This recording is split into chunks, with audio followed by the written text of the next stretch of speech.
Hello everyone. In this session we will discuss the arrays to pointers or else arrays of pointers.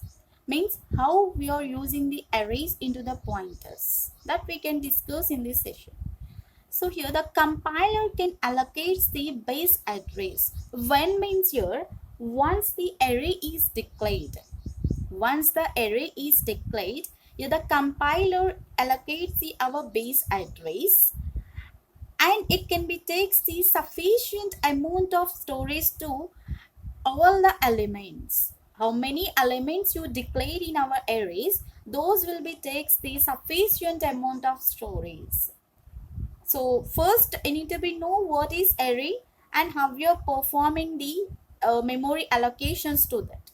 So once you know that, here definitely will be understand how it will be takes the some amount of storage to contain the all the elements of the array.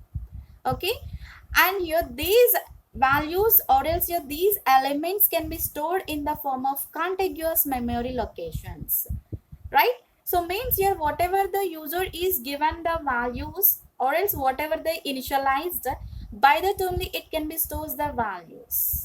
It is not taking the mismatching letters, just here whatever the user is given, by that it can be accessing the our values into the arrays. Okay, those will be stored in our memory locations. And whatever you have the base address in the location of the first element, that we can call like your index 0.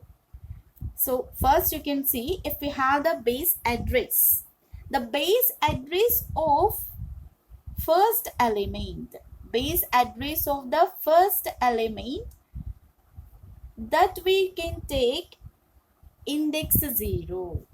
That is like your index 0 of an array.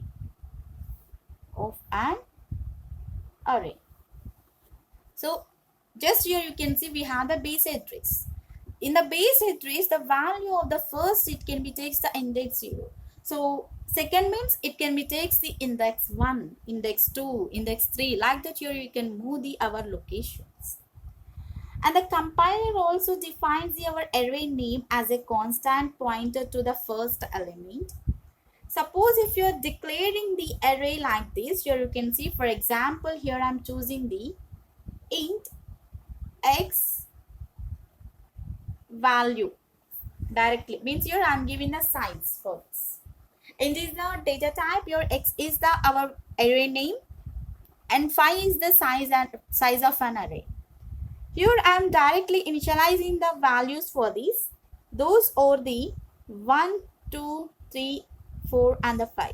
You can choose your own values. There is no problem with this. So just here I am imagining with the 1, 2, 3, 4, 5 only. For example, here I am choosing. Okay. If you need 100, 200 like that also you can say. That's our choice. And here you can see, suppose here I am taking the base address of the x is like your 1000. What I am taking?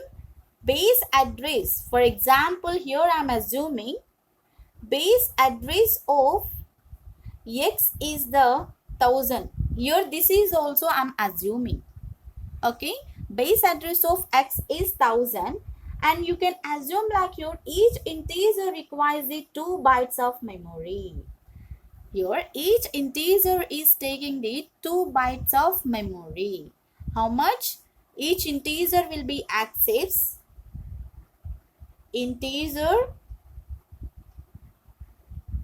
integer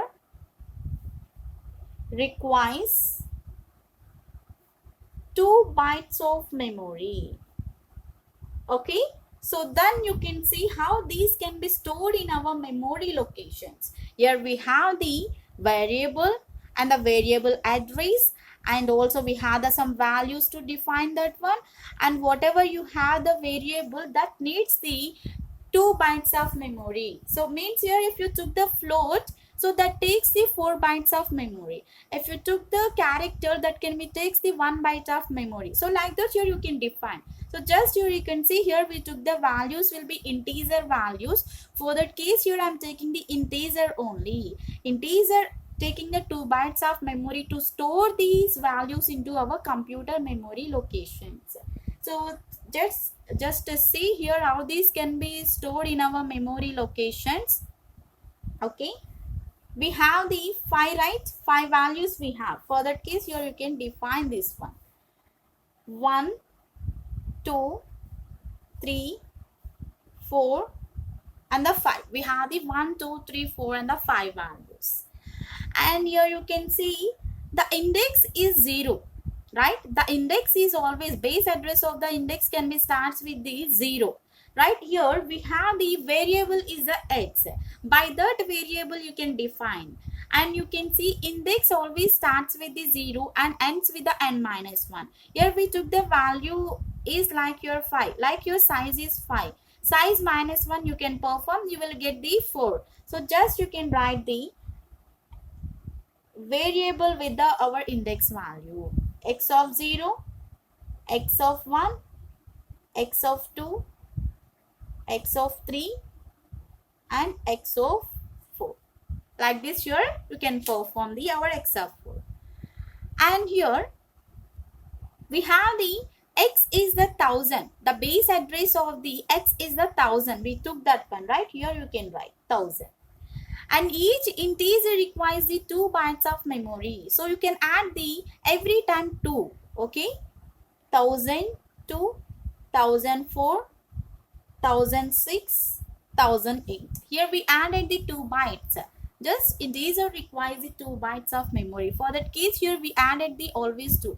If you're doing the float values 1.0, 2.0 like that, so you can add with the 4 bytes of memory. So like that here 1004, 1008, 1012, 1016, like that it will becomes the our programmatic. Okay, so you can see here, first what we have, these are the our elements. Here we have the indexes, right? So these are the our elements.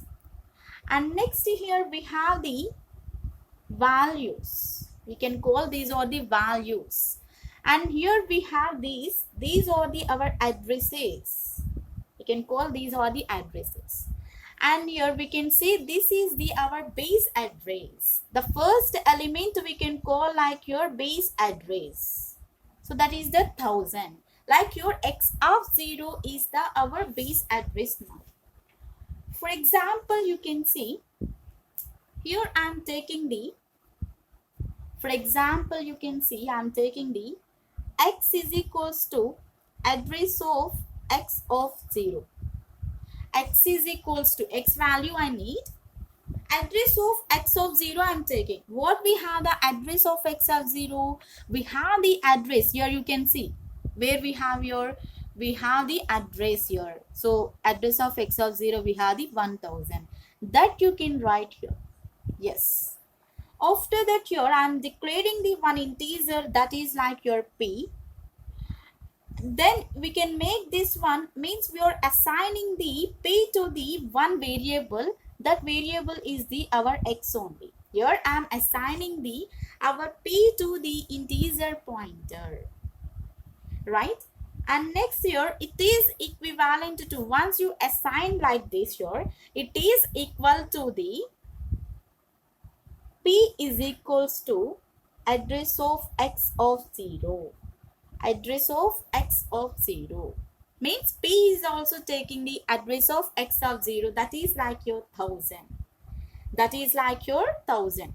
For example, you can perform, if you need to be identify the value of x by using the p plus plus to move the one element to the another element, how it can perform like this. Here you can see here we can perform with the pointers. P is equals to address of x 0. Okay, so you can see what we have the address of x of the 0, we have the 1000, right? You can see it will be having the 1000. And next here we have the p plus 1. Here I am giving the address of x of 1. So what we have the address of x of 1, here we have the 1002. You can declare that is here. And next p plus 2.